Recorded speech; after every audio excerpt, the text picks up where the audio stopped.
Hello friends, এ হলো মিষ্টিদের বাড়ি। আর এই ওপরের ঘরে থাকে মিষ্টি, আর নিচে বাড়ির সদস্যরা থাকে বাকি। আর এই যে এখানে রয়েছে মিষ্টিদের গোয়াল ঘর, এখানে মালতী থাকে। আর ওই যে আশেপাশে গ্রাম। ও বৌমা, বৌমা, আজকে রোদ্দুরটা খুব দারুণ উঠেছে। তো ডালগুলো কি তুমি ভিজিয়েছো? ও বড় বৌমা। আরে মা মা, এত চিৎকার করছেন কেন? আমি তো ডাল কাল রাতেই ভিজিয়ে দিয়েছি। দাঁড়ান দাঁড়ান, নিয়ে আসছি। এই তো ডালগুলো দারুণ ভিজেছে। এবার আমি যাই ঘাট থেকে ডালগুলোকে ধুয়ে নিয়ে আসি।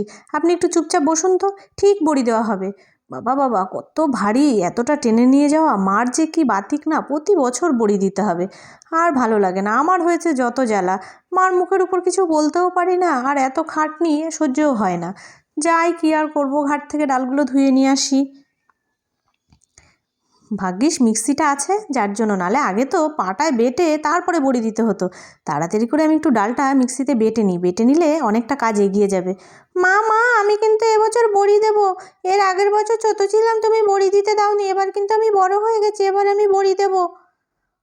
ও বৌমা, বৌমা, তোমার কি এখনো হলো না ডাল বাটা? সেই কখন থেকে এই ঠায় রোদে বসে আছি। ও বৌমা, ও ঠাম্মি ঠাম্মি, আমি কিন্তু আজকে বড়ি দেবো। হ্যাঁ, আমি আগের থেকে মাকে বলে রেখেছিলাম, তুমি কিন্তু আবার না বলবে না। এই, বড়ি দেবো বললেই তোর বড়ি দেওয়া হয় না? স্নান করতে হয়, স্নান না করে বড়ি দেওয়া যায় না। তুই স্নান করেছিস? তা না হলে বড়ি দেওয়া হবে না, বড়ি ছোঁয়াছাড়ি করে সব নষ্ট হয়ে যাবে। এই তো মা, আমি এই দেখো ডাল বেটে নিয়ে চলে এসেছি। এই তো এবার টপার টপ বড়িগুলো বসিয়ে দিই। যা রোদ আছে, বড়ি সব শুকিয়ে যাবে। এই মিষ্টি, তোর দিতে হবে না, তুই পারবি না।